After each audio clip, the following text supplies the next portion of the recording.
अब तक आपने देखा महाराज विक्रमादित्य ने सन्यासी काल भैरवनाथ से जाना कि दुष्ट तांत्रिक रक्तमुख 5 गुप्त स्थानों में छिपी शक्तियों को प्राप्त करने का प्रयास कर रहा है।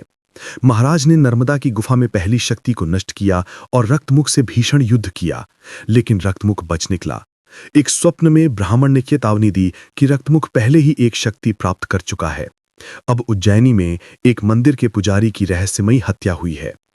अब आगे की कथा। आज की कथा का शीर्षक है अंतिम युद्ध और धर्म की विजय। महाराज तुरंत उस मंदिर की ओर दौड़े जहां पुजारी की हत्या हुई थी। मंदिर नगर के पूर्वी छोर पर स्थित एक प्राचीन काली मंदिर था।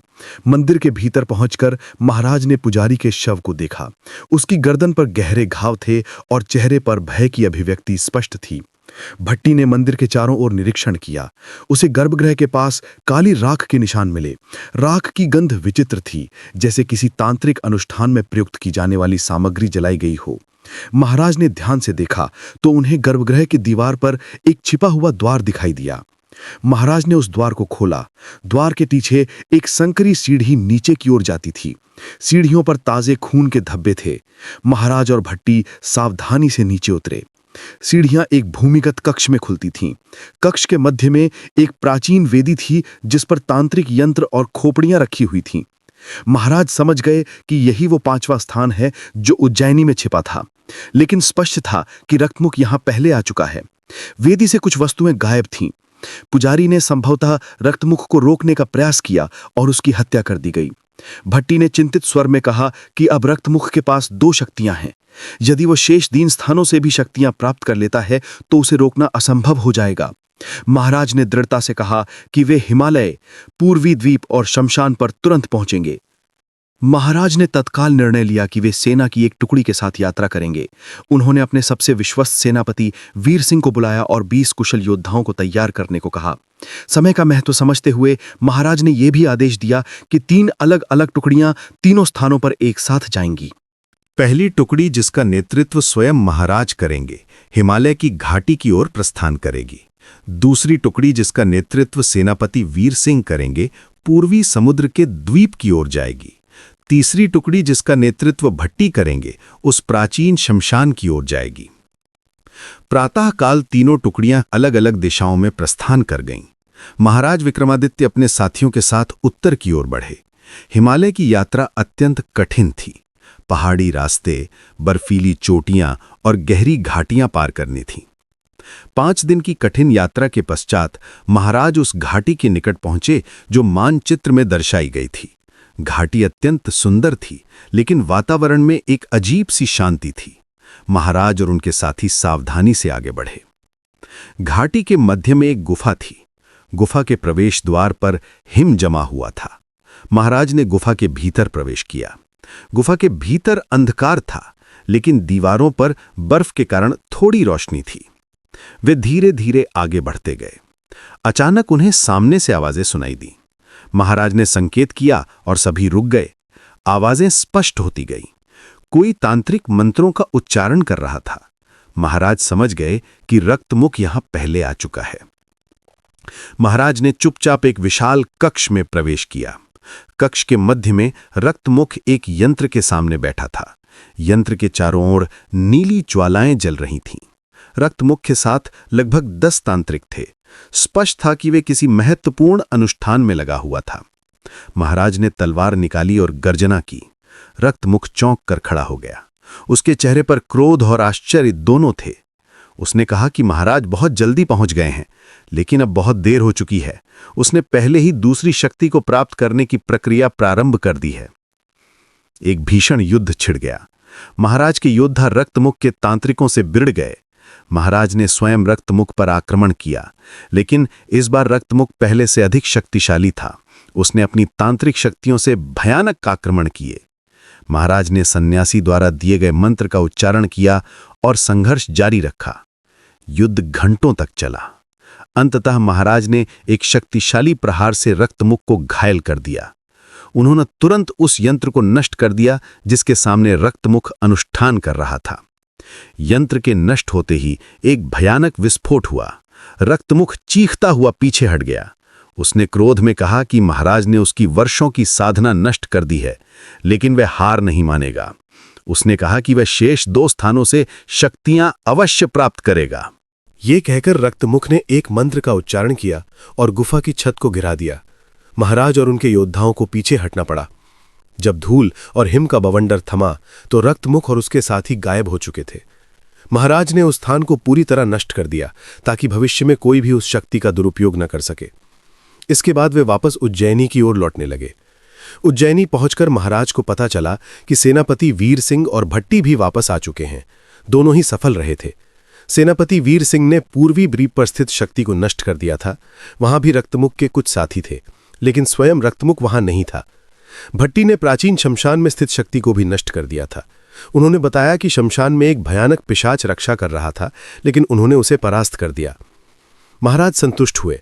अब 5 में से 4 शक्तियां नष्ट हो चुकी थीं। रक्तमुख के पास केवल 2 शक्तियां थीं। पहली जो उसने पहले ही प्राप्त कर ली थी और दूसरी जो उसने उज्जैनी के मंदिर से प्राप्त की थी, लेकिन वह 5 शक्तियों को एकत्रित नहीं कर पाया था। लेकिन कुछ दिनों बाद एक भयानक घटना घटी। एक अमावस्या की रात्रि को उज्जैनी के आकाश में काले बादल छा गए, बिजली कड़कने लगी और तूफान आया। नगर के लोग भयभीत हो गए। महाराज ने महसूस किया कि कुछ असामान्य हो रहा है। उन्होंने अपने राजप्रासाद की छत पर जाकर देखा। दूर क्षितिज पर एक काली ज्वाला दिखाई दे रही थी। महाराज समझ गए कि रक्तमुख ने कोई बड़ा अनुष्ठान प्रारंभ कर दिया है। महाराज ने तुरंत अपने विश्वास पात्र साथियों को बुलाया और उस दिशा में जाने का निर्णय लिया। वे सभी घोड़ों पर सवार होकर नगर से बाहर निकले। वो काली ज्वाला नगर से लगभग 5 कोस दूर एक पुराने किले के खंडहर से उठ रही थी। जब महाराज और उनके साथी वहां पहुंचे तो उन्होंने देखा कि रक्तमुख एक विशाल यंत्र के मध्य में बैठा है। उसके चारों ओर सैकड़ों दीपक जल रहे हैं। उसके साथ अनेक तांत्रिक मंत्रोच्चार कर रहे हैं। रक्तमुख के सामने 2 काली खोपड़ियां रखी हुई थीं। वे 2 शक्तियां जो उसने प्राप्त की थीं। रक्तमुख ने महाराज को देखा और हंसते हुए कहा कि भले ही महाराज ने 3 शक्तियों को नष्ट कर दिया, लेकिन उसके पास 2 शक्तियां हैं। वो उन 2 शक्तियों को मिलाकर एक नई और भी भयंकर शक्ति का निर्माण करने वाला है। एक बार यह अनुष्ठान पूरा हो गया तो वो संसार का सबसे शक्तिशाली तांत्रिक बन जाएगा। महाराज ने गंभीरता से कहा कि वे इसे कभी नहीं होने देंगे। रक्तमुख ने व्यंग से कहा कि अनुष्ठान लगभग पूरा हो चुका है, महाराज अब कुछ नहीं कर सकते। महाराज ने अपने साथियों को संकेत किया। सभी ने एक साथ आक्रमण कर दिया। एक भीषण युद्ध प्रारंभ हो गया। रक्तमुख के तांत्रिकों ने भयानक प्रतिरोध किया। वे अपनी शक्तियों से अग्नि, वायु और विषैली गैसें फेंकने लगे। महाराज का ध्यान उन 2 खोपड़ियों पर था। उन्हें ज्ञात था कि यदि वे उन खोपड़ियों को नष्ट कर दें तो अनुष्ठान असफल हो जाएगा, लेकिन रक्तमुख ने उन्हें सुरक्षित रखा हुआ था। उनके चारों ओर एक अदृश्य सुरक्षा कवच था। महाराज ने याद किया कि सन्यासी काल भैरवनाथ ने उन्हें एक विशेष मंत्र सिखाया था जो किसी भी तांत्रिक सुरक्षा को तोड़ सकता था। महाराज ने अपनी आंखें बंद कीं और पूरी एकाग्रता से उस मंत्र का उच्चारण करना प्रारंभ किया। मंत्र की शक्ति से वातावरण में एक दिव्य ज्योति प्रकट हुई। वह ज्योति धीरे धीरे उन खोपड़ियों की ओर बढ़ी और सुरक्षा कवच को तोड़ दिया। महाराज ने तुरंत अपनी तलवार उठाई और एक शक्तिशाली प्रहार से दोनों खोपड़ियों को नष्ट कर दिया। खोपड़ियों के नष्ट होते ही एक भयंकर विस्फोट हुआ। चारों ओर प्रकाश फैल गया। रक्तमुख चीखता हुआ पीछे गिर गया। उसका शरीर जलने लगा। उसने अंतिम बार महाराज को श्राप देने का प्रयास किया, लेकिन उसकी शक्तियां समाप्त हो चुकी थीं। कुछ ही क्षणों में रक्तमुख का शरीर राख में परिवर्तित हो गया। उसके साथी तांत्रिक भी या तो मारे गए या भाग खड़े हुए। वह भयानक काली ज्वाला समाप्त हो गई और आकाश फिर से स्वच्छ हो गया। महाराज विक्रमादित्य और उनके साथियों ने राहत की सांस ली। धर्म की अधर्म पर विजय हुई थी। रक्तमुख का अंत हो चुका था और वह दुष्ट शक्तियां जो संसार को अंधकार में डुबो सकती थीं, नष्ट हो चुकी थीं। वापस उज्जैनी लौटकर महाराज ने संपूर्ण नगर में यह शुभ समाचार फैलाया। प्रजा ने उत्सव मनाया।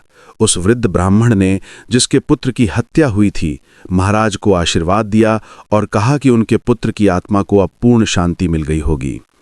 कुछ दिनों बाद महाराज फिर से उस गुप्त मंदिर में गए जहां सन्यासी काल भैरवनाथ थे।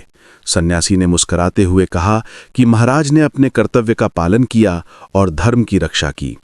उन्होंने कहा कि महाराज की कीर्ति युगों युगों तक गाई जाएगी। महाराज ने विनम्रता से कहा कि ये सब सन्यासी के आशीर्वाद और मार्गदर्शन से ही संभव हुआ। सन्यासी ने कहा कि ये केवल प्रारंभ है। आने वाले समय में महाराज को और भी अनेक चुनौतियों का सामना करना होगा, लेकिन उनका साहस, न्याय और धर्म के प्रति निष्ठा उन्हें सदैव विजय दिलाएगी। महाराज उज्जैनी लौट आए। उन्होंने अपने राज्य के शासन में पुनः ध्यान दिया। प्रजा सुखी थी और राज्य में शांति थी। लेकिन महाराज जानते थे कि जब तक अधर्म इस संसार में है, धर्म की रक्षा के लिए सतत प्रयास करना होगा। एक दिन दरबार में एक अजनबी व्यक्ति आया। उसके वस्त्र विचित्र थे और उसकी आंखों में रहस्य था। उसने महाराज से कहा कि वह दूर देश से आया है और उसके पास एक अत्यंत रोचक कथा है। उस कथा में एक राजा, उसकी न्यायप्रियता और एक बेताल का वर्णन है। उसने कहा कि ये कथा महाराज को अवश्य सुननी चाहिए। महाराज ने मुस्कुराते हुए कहा कि वे अवश्य सुनेंगे। अजनबी व्यक्ति ने कहा कि ये कथा आने वाले समय में महाराज के जीवन में एक नया अध्याय खोलेगी। महाराज को ज्ञात नहीं था कि यह भविष्य में उनकी सबसे प्रसिद्ध कथाओं में से एक बनने वाली है। लेकिन वो कथा फिर कभी। अभी तो महाराज विक्रमादित्य ने एक बार फिर सिद्ध कर दिया था कि धर्म और सत्य की शक्ति अधर्म और असत्य से सदैव महान होती है।